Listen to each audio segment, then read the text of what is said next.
All right, welcome to another episode of Papa Bush Outdoors. Today we're going to be doing a new recipe to put together.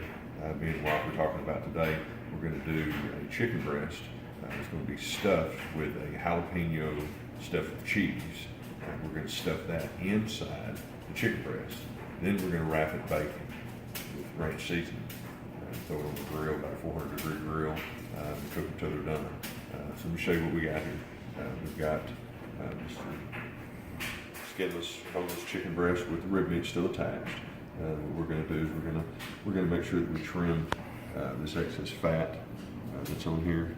We're going to trim this excess fat off because really chicken fat is really not that, doesn't do real good flavor. Kind of has a tangy taste to it, pretty nasty. So we want to try to trim this fat off of here. And that we're going to have it wrapped with the bacon. So just wrap it with bacon. That's going to give us the flavor that we need.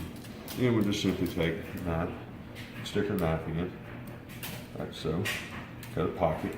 Now these peppers are pretty big, so you're going to want to cut a pocket that's a little deeper. That's how deep your knife blade is.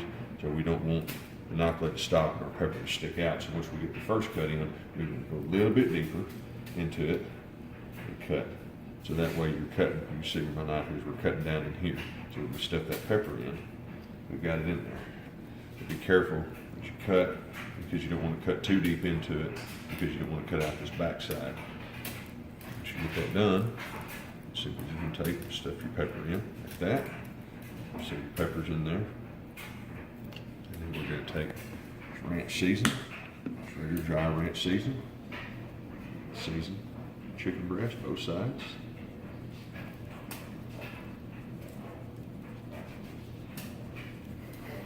Good. If you get too much, you don't want it to be too salty. Your bacon is going to add salty to it, and we're going to use a low sodium bacon too, so that way it doesn't have, it's not too salty, so it will meet some of your diet requirements for high blood pressure. Wrap one piece. Guys, don't forget, once you get done cooking this, don't forget to take your toothpicks out. As far as cooking, it's not going to hurt to cook. Toothpicks again will not hurt it at all. Alright, so we got these done up and they're ready to go. You go ahead and stick them on 400-degree grill. You guys always have to remember when you're working with fish and working with poultry, always make sure you wash your hands anytime you're in the kitchen, especially Papa Bush kitchen. Just make sure you keep your hands clean, keep your area clean, neat. Tonight we're gonna cook these chicken breasts. We've also got a few steaks that we're gonna season up. We're gonna cook a few T-bone steaks to go along with these chicken breasts. And then also we're gonna wait on some water over here to boil. We're gonna cook some of these potatoes, small bite-sized potatoes, and we'll wash these up while the meat's out of the grill. We'll wash these up, and we'll boil these in a really good salt water, and then we'll turn it and add a buttery garlic cream sauce. Once they're done, I'll put the butter garlic cream sauce on top of the potatoes. Then we'll steam some broccoli. We'll have steamed broccoli, potatoes, chicken breast, and steak that goes with that. So y'all stay tuned. We'll get the grill fired up, and we'll get this meat on the grill. Put some wood chips on there to get a good smoke flavor going. So y'all stay with me. We'll be right back in just a few minutes. All right, right here we're gonna get the grill fired up. What I use is just a simple charbroil commercial infrared stainless grill. I don't have a real big one, so you really don't need a whole big, real big one for this. But what I'm gonna do is I'm gonna show you guys what I do. Some of you guys that like to use, get a lot of smoke flavor and stuff in your meat. This is a little trick that I've done that I use on this. So let me show you what we got here. First thing I'm gonna do is make sure the bottle is turned on. I always turn my bottle off when I'm done because I have had little ones that have come out and turned it on and lit it, and my gas grill burned for 2 or 3 days. I didn't know about it until I walked out the back door and, man, it's hot over here, and they get over and look and they realize the kids gonna turn the grill on. So I'm gonna make sure I do that and turn it on. Get on the light position. There we go, there's one going. There's the second one going. Now I'm gonna put them on high.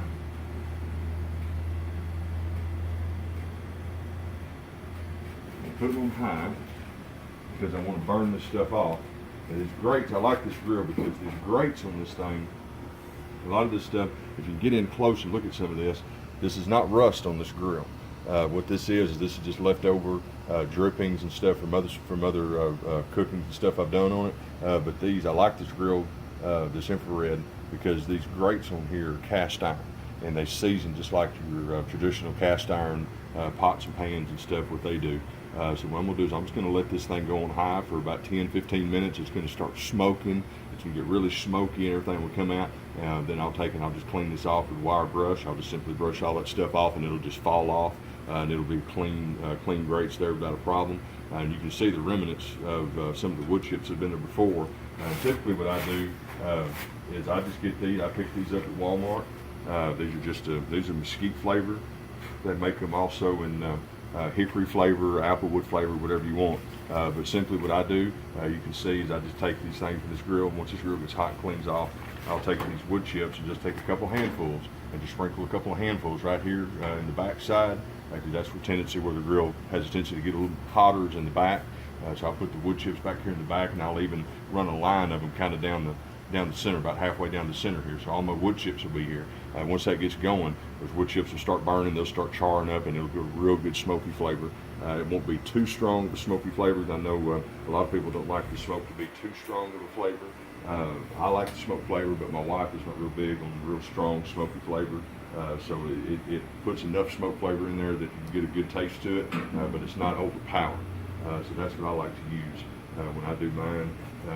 So just because you don't have a smoker, that doesn't mean you can't have smoke flavor in your meats and stuff that you cook. You can do this kind of stuff. I also have experimented with things like little small cans, like a bean dip can or something of that nature. You can take that, you can clean those out. Same principle, you can put these wood chips in a bean dip can, soak them in a little bit of water before you cook, and then just set that can on the back of your grill, and then that way your ashes and stuff will stay in there, but it'll smoke and it'll create a good smoke flavor. You can buy those things at Walmart as well, any of your Lowe's, Home Depot, any place like that. They make those little smoking cans that you can do, or you can just use, like I said, a bean dip can. I've done that before, just trying to save a little money to do that. But anyway, that's what we got going. We got this grill going up, got it fired up, got it heating up, and it'll heat up to probably about 600-700 degrees, and that'll be plenty of temperature for all this stuff to burn off. Once it burns off, then like I said, I'll come back out, I'll clean it off, I'll put my wood chips on it, and then we'll be ready to cook some meat. Y'all stay with us. All right, welcome back. We've got our grill heated up, we got our meat and stuff brought out. This thing is heated up real good. You can see the smoke coming off of it. And this is what it looks like. As I was telling y'all a while ago, that this stuff that's on here was not rust. That was just leftover stuff from previous cooking. What I'm gonna do, I'm just simply gonna take my little grill brush. I need a new one. But I'm gonna take my grill brush and just kind of scrub some of that stuff off. And this really gives you really good flavor on there. It's almost, like I said, like Grandma used to season her cast iron skillets years ago. The same thing that we got there. So what we got the grill cleaned off. Now, take my wood chips,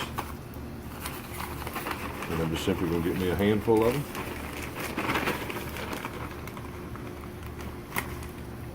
Leave them dry like they are, and I'm just going to put me a handful of them right back here at the back.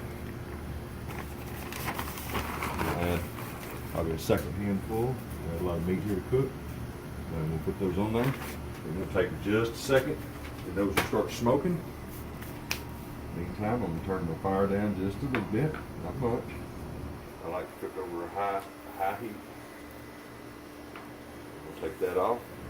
So I'm going to start taking my chicken breast, laying them on like that. You can already smell that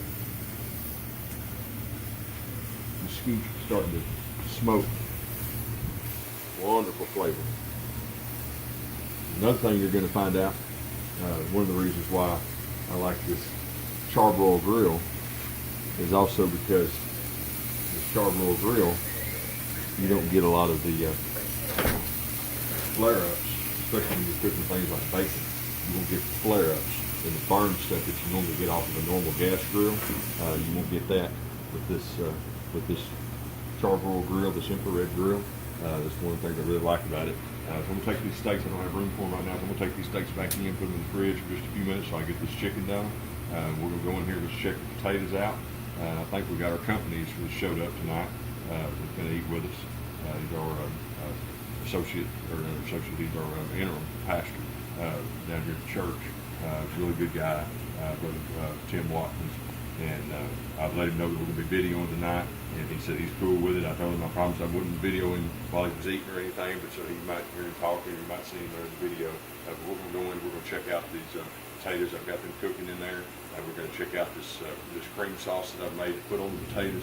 You see that, and then we'll come back out and we'll flip these over. We'll take a look at these chicken breasts. It shouldn't take them too long to cook. This high temperature, 400 or 500 degrees on this grill, it won't take them real long to cook. Probably 8-9 minutes. I'll flip them over, another 8-9 minutes on the other side. They'll be done. Of course, the steaks, on the way to cook a steak, medium rare. It will take about 4 to 6 minutes per side on the steak, so we should be ready to eat here in probably about another 15-20 minutes. We'll be done and we'll be ready to eat and dig into it. So y'all hang out with us, and we'll be right back when we get back in the kitchen. 3, 2. All right, here we are back in the kitchen. I've got these potatoes going, and I'm done. Just taking these back potatoes and stir through these. These have been boiling for a little bit, so what I'm going to do is I'm going to take one of the big ones and say, always check your potatoes, even if you're doing mashed potatoes or whatever it is you're doing. Find a big one. You just simply take a fork and just see how easy. That's perfect right there. You don't want them too much because you don't want them mushy, but yet you don't want them where they're still crunchy when you bite into them. So we got that going. Those are going to be done right there. So we turn the heat off on those. And over here.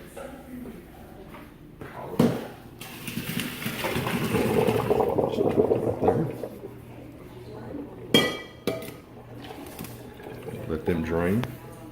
Let's take a look at this sauce that I've made here. This is a butter garlic cream sauce. Very simple. I found this recipe. I'm not going to share it with you. You just have to trust me that this stuff is good. But this is a garlic butter, a little half stick of butter, a couple of cloves of minced garlic, a tablespoon of flour, some Italian seasoning, a cup of milk, and then mix it up so you got your garlic cream sauce. Try this real quick.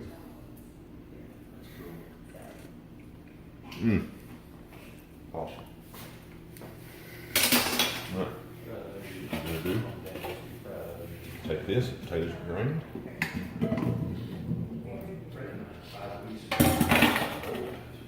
Drain potatoes. This garlic cream sauce. And just simply pour it right over the top of the potatoes like that.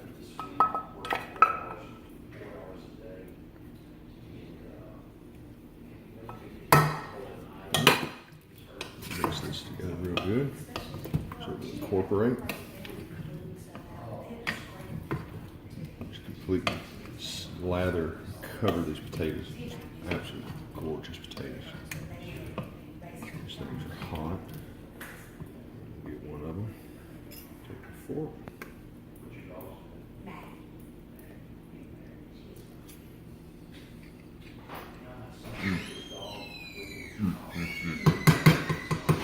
Definitely have to try that.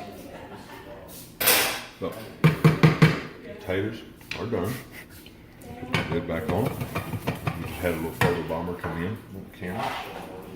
Photo bombs, which is fine. We've got another little photo bomber right down here that likes to chase the scraps whenever I drop them every once in a while.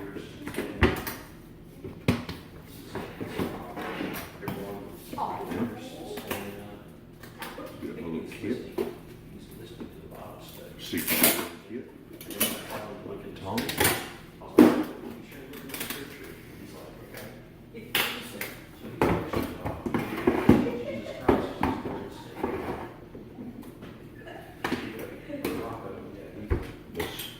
Let's follow me out here. We're going to flip some chicken.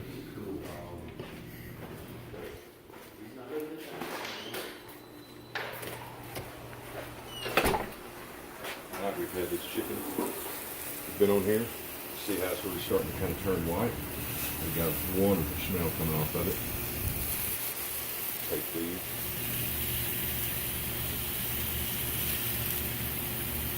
Look at that. Beautiful those grill marks are. And I don't know if you can see that the wood is starting to kind of turn a little bit there. Man, I wish y'all could smell this, because the smell of this mesquite wood and then this chicken cooking and this bacon. And the bacon I used, like I said, was a low sodium bacon. It was a hardwood smoke, but you could even do, if you wanted to do applewood flavor, you could do an applewood flavor bacon, and you can even get the applewood chips and put applewood chips on them. And turn those over. You have kind of a sweet taste on that. And you could even add, if you wanted to, you got ranch seasoning stuff on there, but even if you wanted to, as you're cooking this, you could even add barbecue sauce. If you wanted to do a barbecue sauce with it, you could. I'm not going to. I'm just going to let these cook the way they are. With this bacon, let the ranch seasoning and the wood do its job. Just going to keep this going. It should be probably about another 8 or 10 minutes on that side, and these chicken breasts will be done. It doesn't take them long to cook them at all on the gas grill, so they'll be done. The bacon will be done, and then we'll put the T-bones on, get the T-bones on, get them done. The only thing I've got left to do is steam a little bit of broccoli, and I'm just going to do just salt and pepper and a little bit of butter on that, on the broccoli, and we'll be ready to eat here shortly. So y'all stay tuned. When I come back, we'll have everything done, and I'll just kind of show a little video of the end of the video. We'll just do just a shot of the chicken after it's done, the steaks after they're done, the potatoes, and everything, what the whole spread is going to look like. And just let y'all know, man, anybody can do this. It's easy stuff to do, easy recipes to follow. Come up with some of your own ideas and stuff. It's kind of me and my wife come up with this idea of this chicken breast. I'm pretty sure there's a recipe out there somewhere on Pinterest or Facebook or somewhere else. But we were just talking about this as we were going into town today. So, man, what do you think about this? And we started adding stuff to it. And this is what we come up with on this chicken breast. We're going to try them and see. It may be a disaster, but I don't think so. I think it's going to turn out pretty good. I'm looking forward to it. So we get the lid shut on these, and y'all stay with us, and we'll be back once I get everything done and the food's finished up before we get ready to sit down and eat it.